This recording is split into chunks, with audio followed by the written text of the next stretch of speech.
How to change your default browser on Windows 11? It's very easy. Well, you want to go to settings. To go to settings, you have multiple ways. You could also go from start, and if you have it pinned over here, you can do that. You can also press Windows plus I, and here you can see settings has opened up. In settings, again, we have a lot of options. On the left also, here you can see we have an option called apps.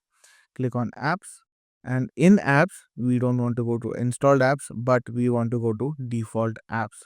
Click on default apps, and after that, here you can see I have multiple browsers downloaded. I have Brave, I have Firefox, I have also Google Chrome. So click on Google Chrome, and here you can see we have an option on the top right to set default. Let's click on that, and here you can see immediately a tick mark has appeared, which tells me that my default browser has now been changed to Google Chrome. Here we also have options for set default file types or link types. So by default for .htm and .html, Google Chrome is going to open up, but for .mhtml, it's going to open up Edge. For PDF, it's going to open up Acrobat, and we have a lot of options as well. So HTTP, HTTPS, all those things. So if you want to, let's just say I want PDFs to open up in Chrome, I can click on that as well. And again, I am presented with multiple apps as options.